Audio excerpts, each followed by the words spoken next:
is it? Here?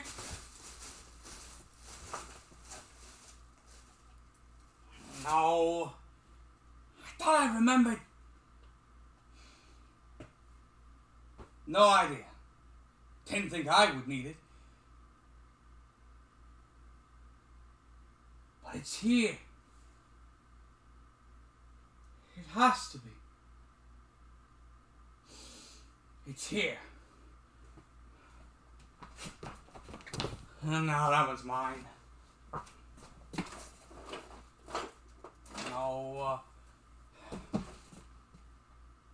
No. No!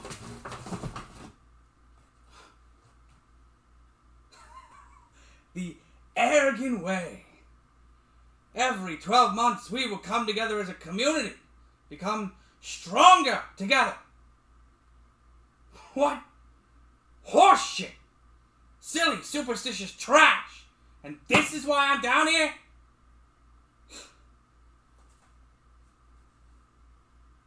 Why am I doing this? After everything that's happened to me. I finally feel like I'm seeing things clearly for the first time. Seeing how much bullshit this all is.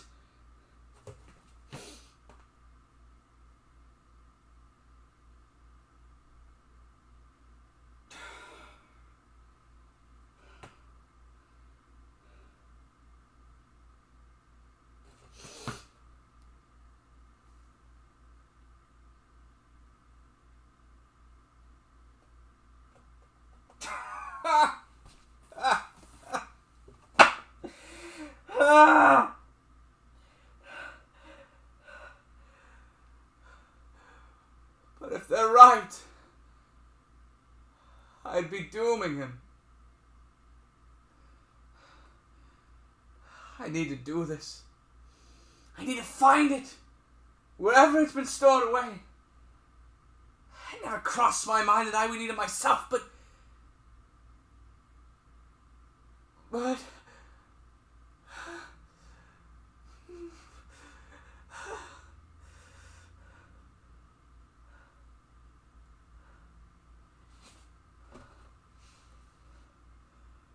the way will tell you what to do. The arrogant way. The importance of our masks.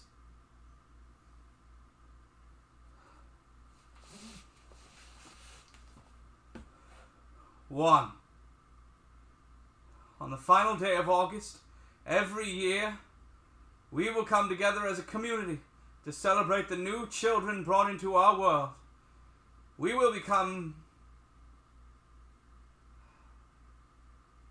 stronger together.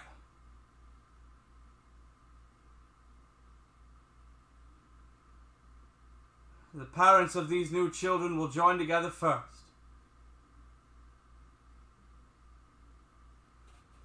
I was a new father. A first-time father. He was born in July. When I held him, he was so warm in my arms. He squirmed a bit, but did not cry. I think he wanted someone else to hold him.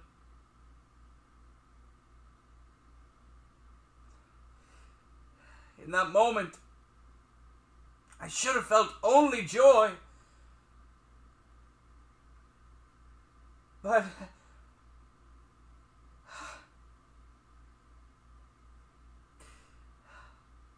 I needed to be strong for my family, for my son. I believe I managed it then. I need to be strong now.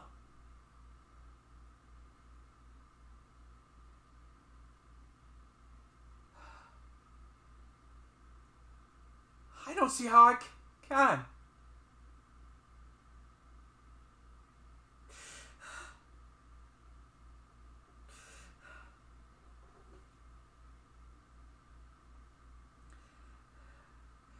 8 other parent pairs had children in the previous 12 months. Some of them were new, some repeats. With everything that had happened,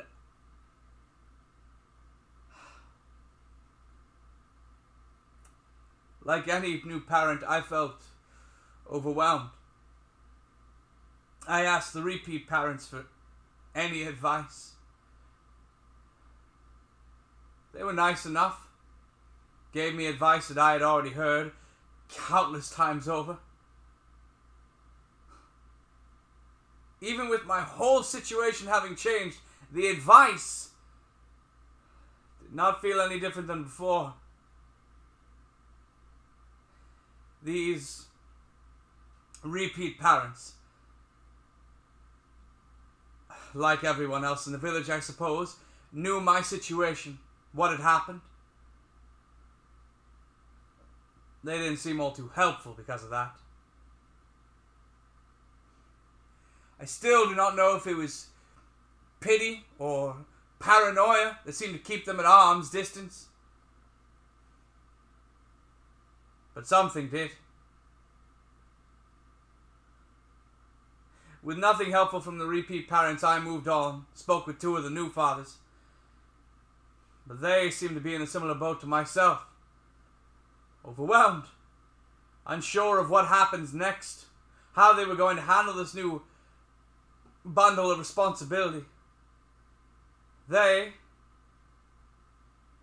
like me, turned to this proverb.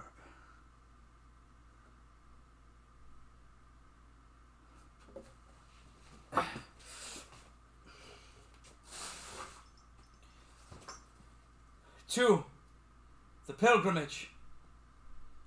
In preparation, the priest will have chosen a pine tree. Starting from the church, the priest will escort the parents to their new tree.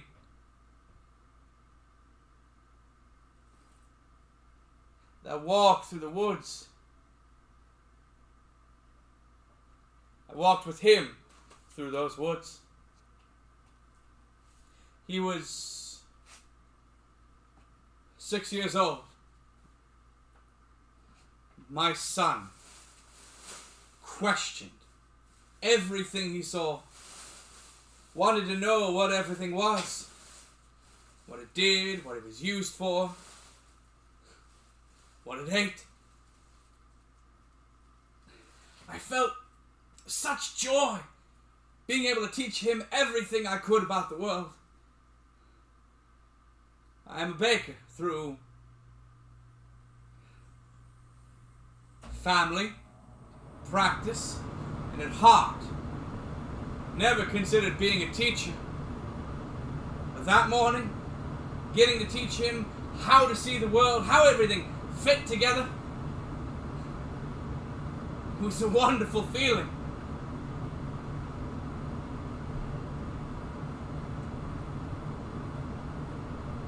Maybe I could have been a teacher. Maybe I could be.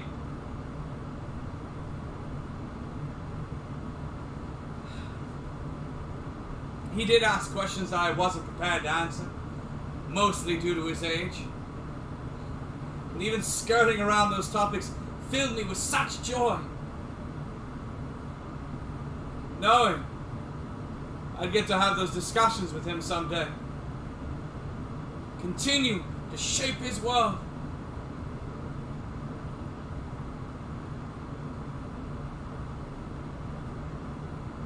Then, just as we had when the priest escorted us to the tree, we came across the cursed house. I didn't notice it, so overgrown I had become over the years. But he noticed the wood wall sticking out from under the moss and brush. He asked what it was. I did not see what he was talking about. Though I cannot tell if that was genuine or my mind creating a willful ignorance.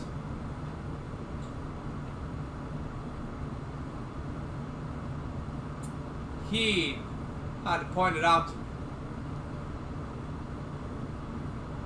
When I saw it, the fear that flooded through me, I stopped, frozen in my tracks. He kept walking the path. Made it a few more steps before realizing I was no longer beside him. Came back, asking again what that wood was. I bent down to be on his level. My voice was probably shaky. If I think about it, I can still feel the same fear I felt then. Renewed now. I told him there are very few places that are off limits in the village, even for someone as young as him. But that place is off limits to everyone, no matter their age. I told him he needed to promise me he would never go in there. He hesitated, placed his arms behind him, kicked his feet a bit. An act I knew meant he was nervous. I pressed again that he needed to promise me. He took a few moments longer, did not look me in the eye, but did say that he promised.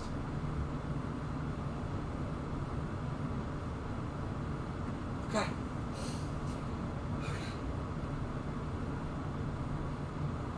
At that time, I was so afraid.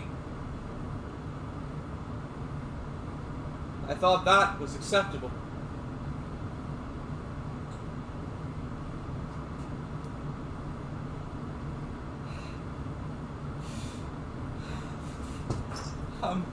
Three. The new parents must touch the tree's trunk. Thank the Mother Nature for its blessing. For the Mother Nature cannot fully understand our speech, but can understand our tone, our vibrations. Apologize for what you are about to do. The new parents, one by one, will swing with the axe into the tree to cut it down. Then, the whole community will follow, one by one. Through this action, we will be brought closer together as a community.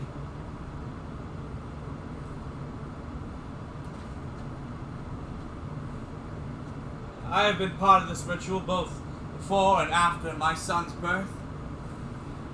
But that year, being a new parent, one of the first to cut into the tree. Even with the axe being familiar, it all felt so much more new. So much more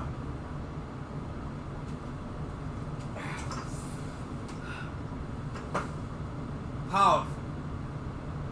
A strength I needed during that time. After my turn, my one strike, I, like so many others, backed up and turned my head to the sky. Watched the tree as it shook from each cut into it. As the base became smaller and smaller, weaker and weaker, the tree's movement changed.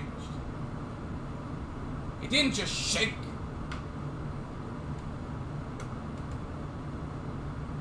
It wobbled. That swaying took me back nearly 2 years prior. It was a celebration, a holiday. And like so many other holidays, food was feasted on and drink was flowed. We were all a very loud and merry bunch.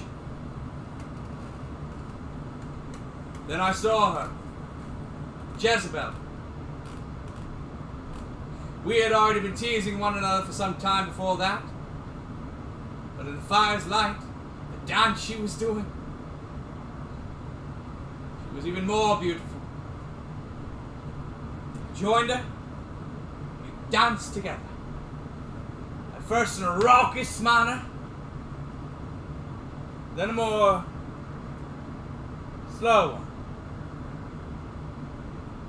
Swayed in the slightest way. Yet one that made me feel like I was barely attached to the ground. It was love. Fast moving, quick to reach the peak, and quick to end.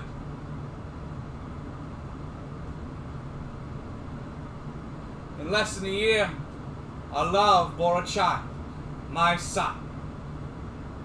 Though I didn't know what he would be then.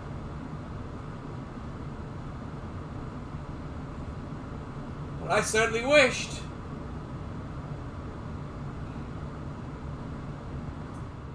It was difficult carrying him. Painful for her.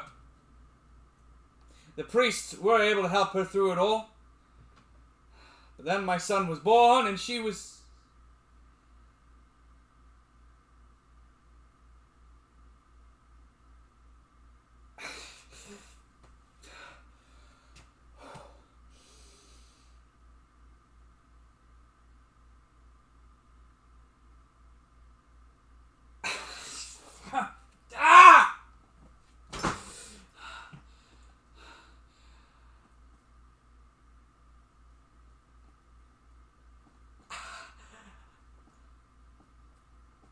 Gone!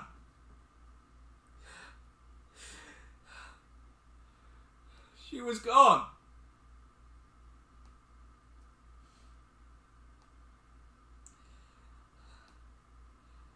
I needed to be strong for him,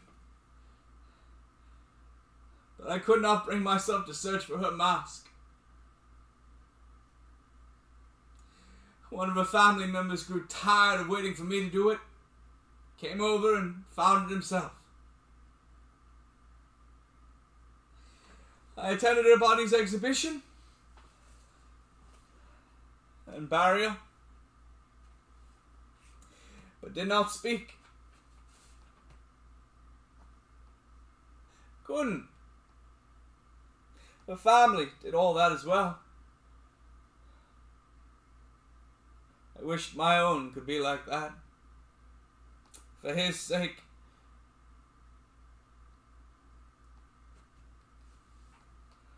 I held him in my arms as I lowered her body into the ground. Squeezed him a bit tighter as if that would ensure that he would stay with me longer. He was brought into the world and she was taken out of it.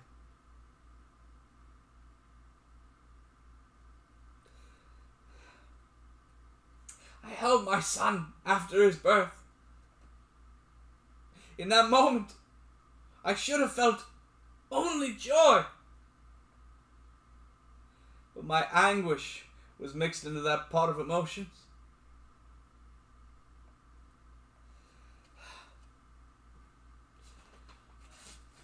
I was grateful for him, for his life, for his health. I would never consider trading his life for hers. But why couldn't I have both? I wanted both. My life would have been perfect if I had just gotten what I wanted. Why couldn't you have given me what I wanted? All the other parents had it all. Why couldn't I? I could have had everything!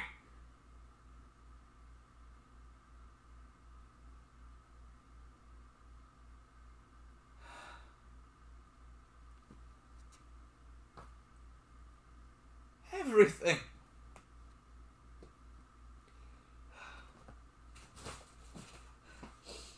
For sharing the wood.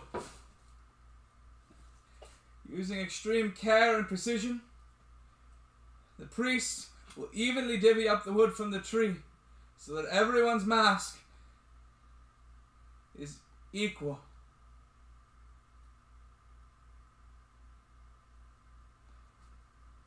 He was 4. He was playing with other kids. They had toys fashioned out of wood and rope, and he wanted all of them. When the other kids and parents wouldn't allow him to have everything, he began to wail. That's when my attention was drawn. I came over, took in the situation, then pulled him aside. The others certainly saw me do it.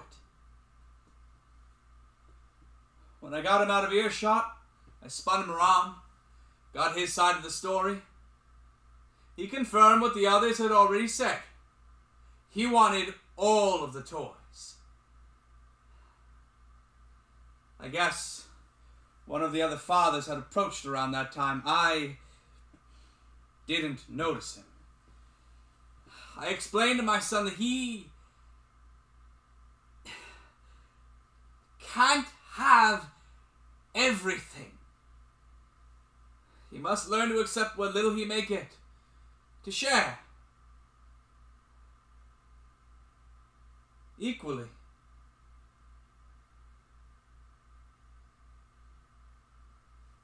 He nodded, but I could tell, like so many other lessons I had tried to ingrain in him, that it wasn't taking root. My words were going in one ear and out the other. I told him he's not special, not inherently. He is just like everyone else in the village and deserves nothing more than what is offered to him in good faith. A lesson I had to learn at a young age.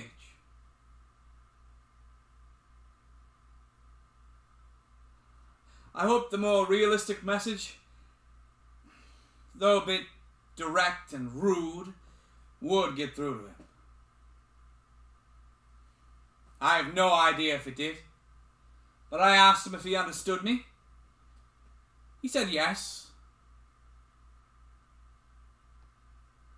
I didn't buy it, but I had no other way to confirm. I let him go back to the other kids to continue playing. That's when the other father approached me. He did what so many others had done at different times, offered his advice on how to raise my son when I didn't ask for it. He told me that lesson was particularly mean and only served to tear him down. I told him that was a lesson my parents taught me around his age. It was about time he heard it too. He questioned if I had ever considered that my parents were wrong. And if they were, by passing that wrong lesson on to him, I was continuing a, as he called it, chain of pain. Forging the same links forced onto me and ensuring my son will continue that chain to the next generation and the next. He said it was easy to walk away from it. Just need to recognize it. He assured me my son was special in his own way and that I needed to learn what that was, play to his strengths, so that he may have a chance of making a better life for himself. I, in no veiled tone, sarcastically thanked him for his unprompted help with raising my son. He told me that is why the kid won't listen to me. That attitude. I told him no. The reason my son won't listen to me is because he's simply not old enough to understand the lessons I'm trying to teach him. If he was simply older, if we could just skip a few development stages, he would understand it all.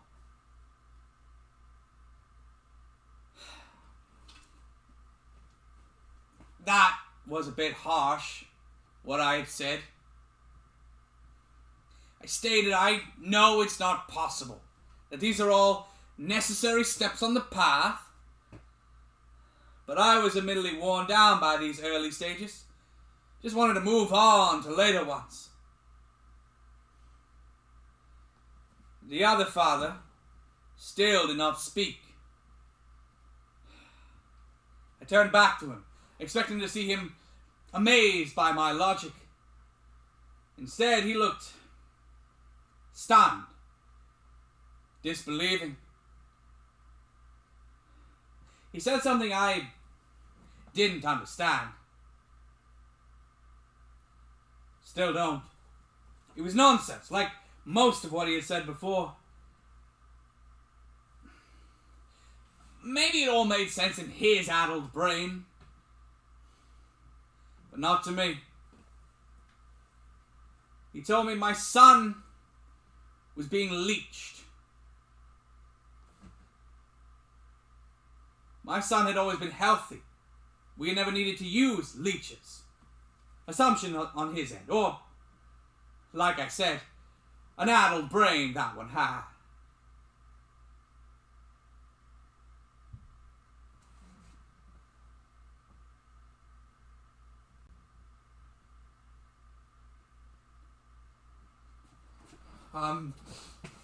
Five. Preparing the wood. Pine trees have flayed, jagged bark. Each parent will need to cut and sand down the bark to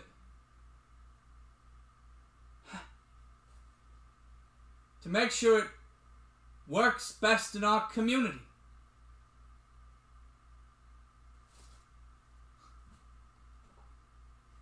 He was 8 years old. An age where he started to believe he knew everything. An annoying trait that I found difficult to temper.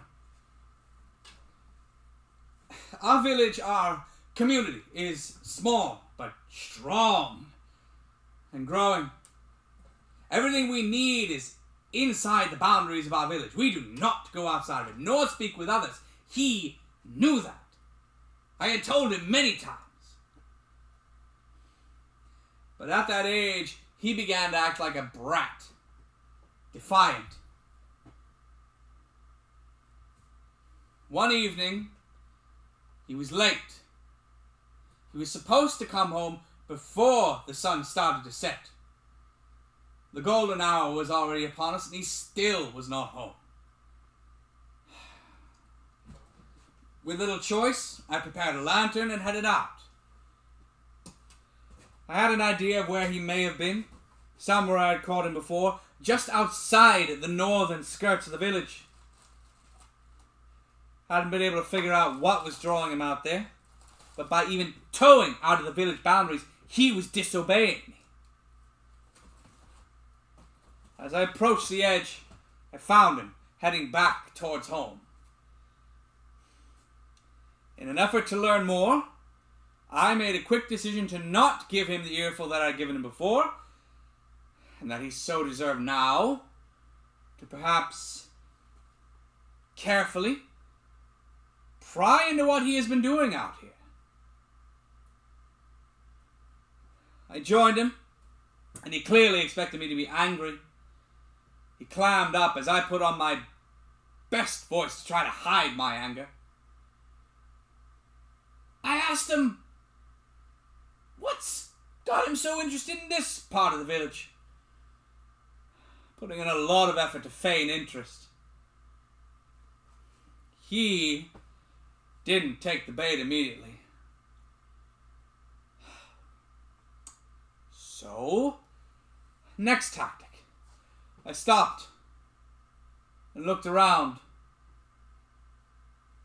He stopped as well.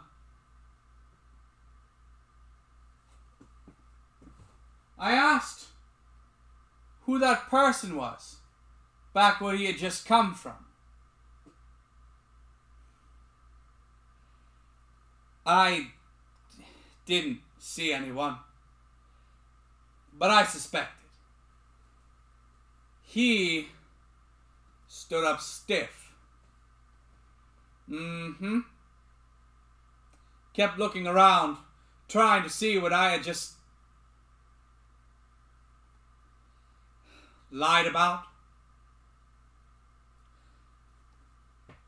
Another one of us leaving the village? I asked him. Still no answer. Must be your friend Denis. I'll have to be sure to talk to his parents about him leaving the village. That's when he got defensive. Shouted that it wasn't Denis, it wasn't anyone from our village. An outsider, then. That's when I let loose. Began shouting at him for leaving the village again when I specifically told him to not. Between my lecture, he managed a few words. Mentions of always being careful.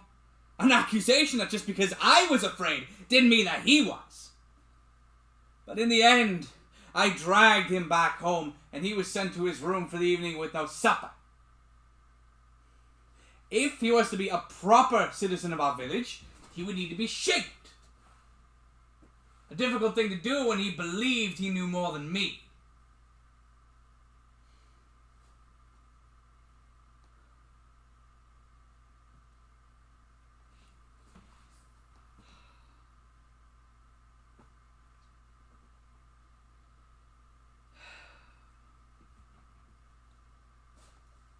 Six, carve the mask. While doing so, place your wishes into its wood. What do you want for the child? I suppose I wanted what most of the other parents did. He was newborn and healthy. His potential was unlimited. I wished for him to continue to be healthy, to grow strong, to be smart, to do good, to remain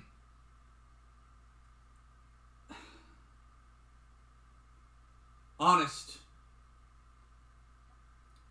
to be successful in whatever he wished to do, to be loved by his pet, father, to be liked by his friends.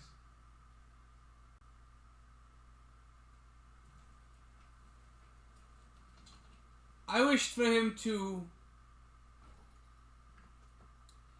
change with the times, to not feel alone when surrounded by other family members, to not be cast out, to be forgiving when needed. I wish that he would live a long and fulfilling life.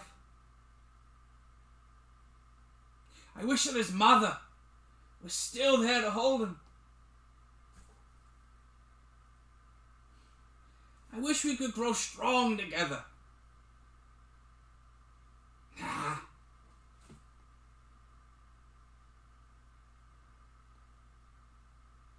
I wish we played more games.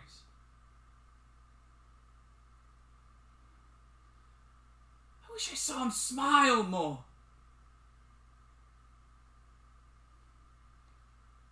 I wish I could hear his laugh. One more time.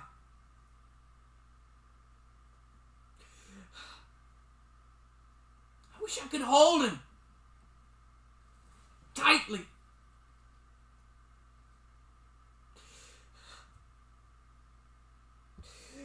I want it back! Please. Give it back to me.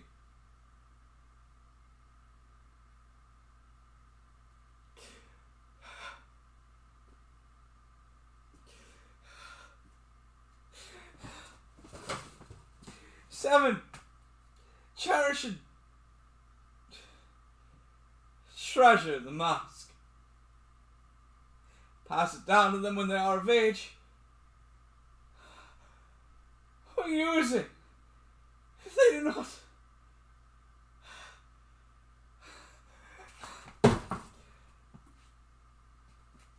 I can't even find it. I failed in this. I know where mine is. I've always known where it was. Kept it handy and in plain sight, though not because my parents believed in our ways. It was always for me. I always figured it would be mine that would be needed first. Is that such an unreasonable thought? That I should pass on before my child? That would be him putting my mask up as he lowered my body into the ground, rather than the other way around? Why do I even...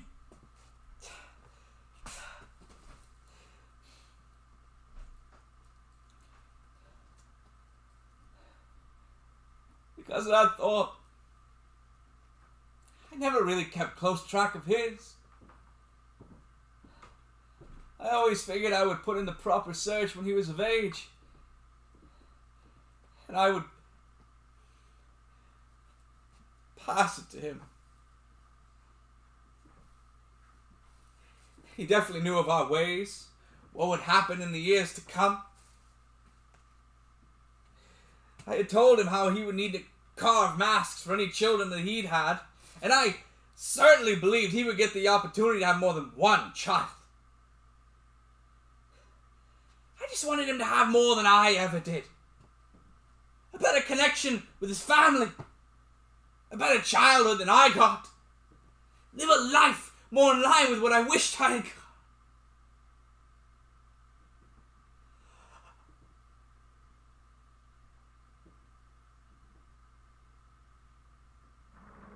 He was right.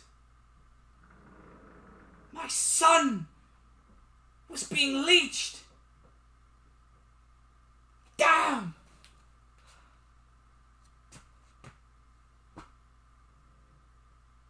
He was right. He wasn't getting the life he deserved. I was giving him the one I had wanted for myself. The one I had lost out on. I never asked him what he wished for.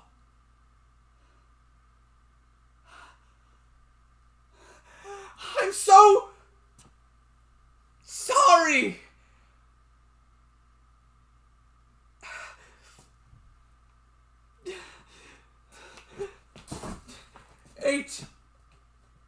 7 days after the pine tree's removal, with the finished masks in hand, the new parents will come back together. The priest will give each of them a seed pulled from the tree's cones. In the hole where the stump has been uprooted, the seeds will be planted. There, a new tree will grow as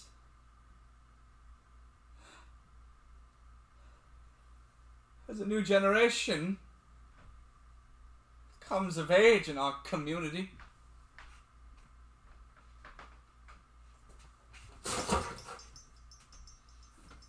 My son will never get the chance to see the tree grow to full height. Will not come of age himself. Won't have kids of his own. Won't repeat our traditions.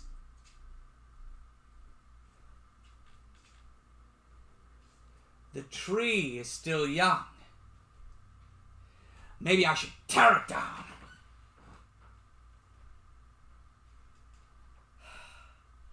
But they would know.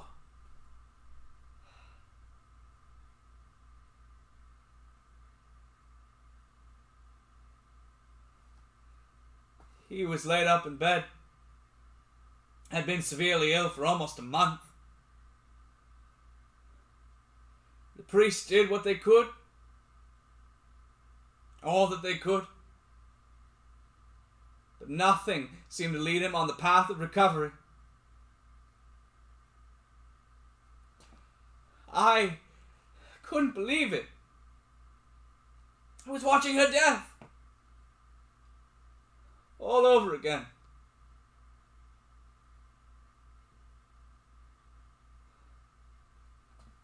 We had several talks when he was sound enough mind to do so.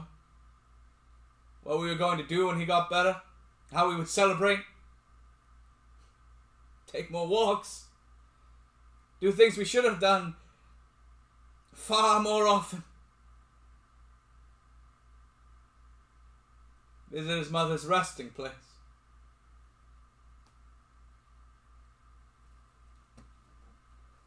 The priest told me that I needed to keep his spirit elevated, keep pumping him up with hopeful ideas. There was no root or plant that could work on what ailed him, so he would need strength of his own to pull him up, despite knowing there had never been a case that was able to overcome this disease. It was never said, but we all knew it.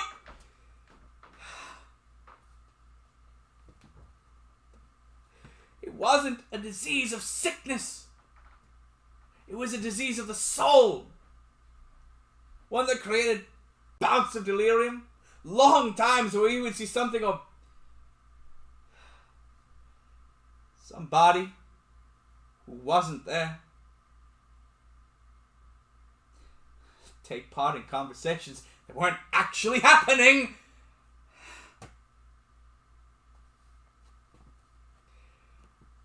But I had already faked strength once before.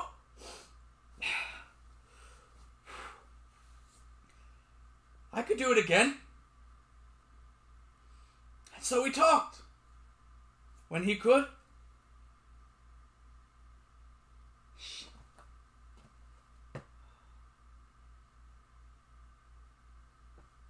The last night, he was all together again. He apologized for not listening to me. There was a piece of me that was happy to hear him say that I was right. And I hate that the thought was there. But I ignored it. Did what I needed to keep his spirit up. I assured him it was okay. We all make mistakes.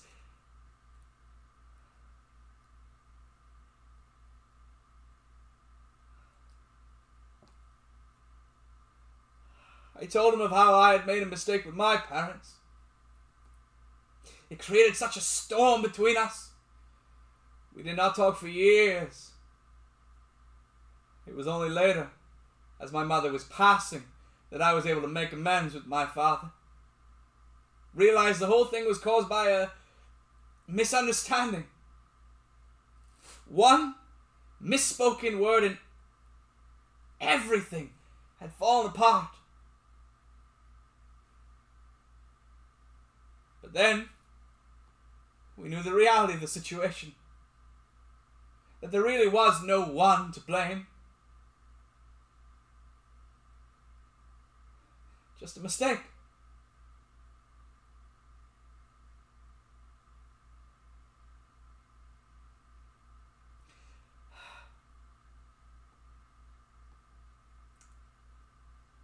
When I finished the story, I noticed how wide his eyes were. There was a moment of believing that I had managed to get a real lesson to settle into his mind.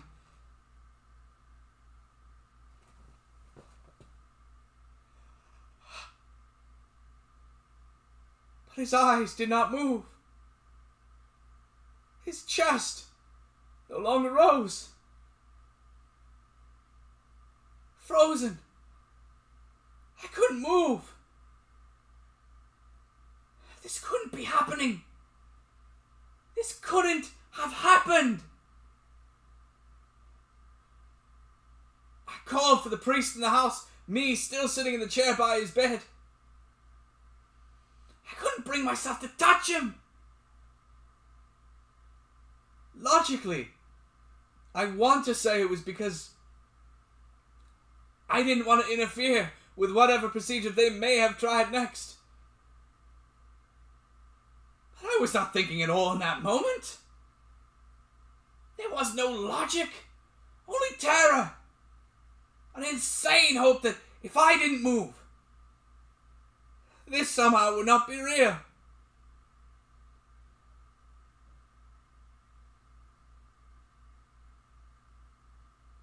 But it was.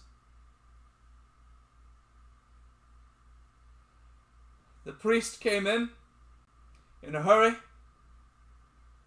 did what little more he could,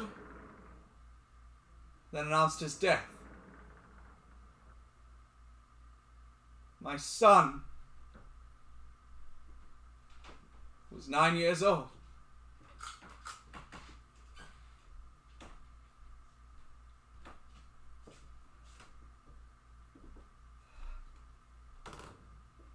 That was 4 days ago.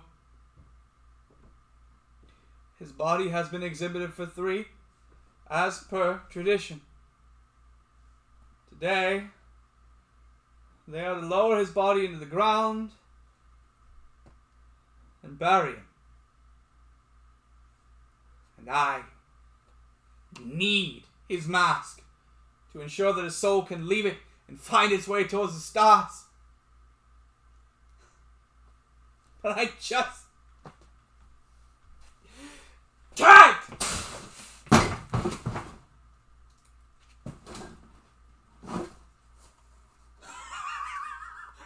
Finally! Here it is! Thank the gods! His spiritual mask, crafted by me! And only me.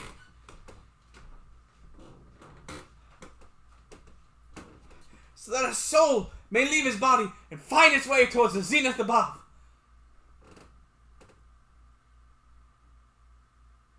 But will it work? What ailed him, what took his life, was a disease of the spirit. It was 4 weeks ago. Only 4 weeks.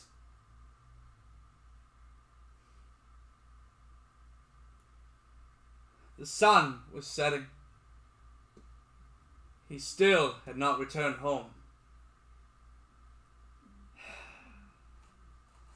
I went to the northern part of the village again. Despite the punishments from before, he had done it again. But he was not there. I searched over the village.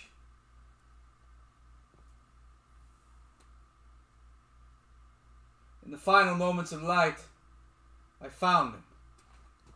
He was sitting in the field, not far from the cursed house, looking towards it.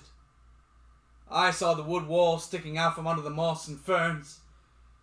The fear chilled me again. I called to him, ran to him. He turned his gaze to me, but did not get up. He said he felt dizzy. I tried to ask, but I couldn't get the question out of my throat. I looked to the cursed house, and his energy seemed to revitalize. He jumped in, telling me, no, he did not go in there. He was just not feeling well. That was all. He tried to stand up, but could not keep his balance. I picked him up and took him home. He was so warm in my arms.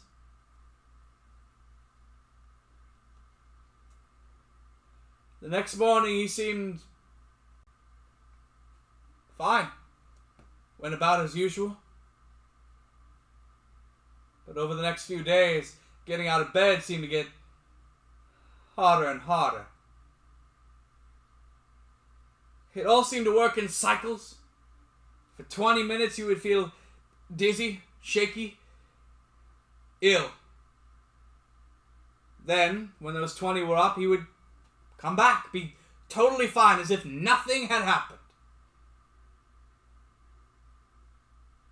I guess it made it all too easy to believe that he was fine overall, to ignore what was happening, to hope.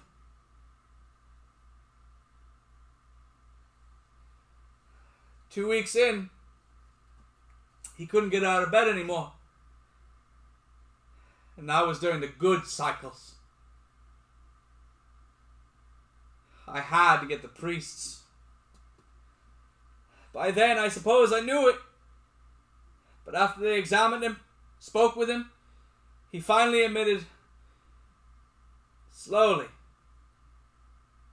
that he had gone into the cursed house.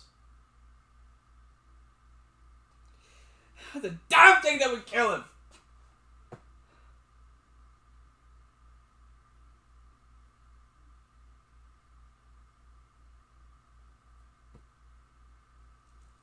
But it wasn't just that, was it?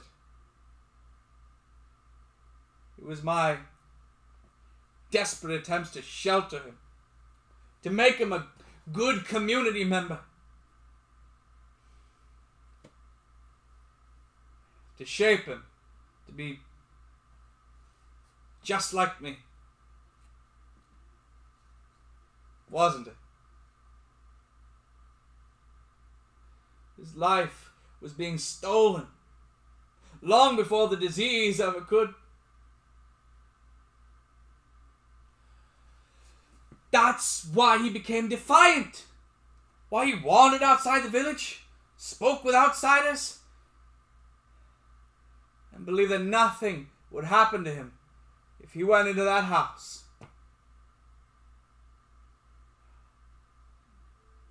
We all are to blame, aren't we?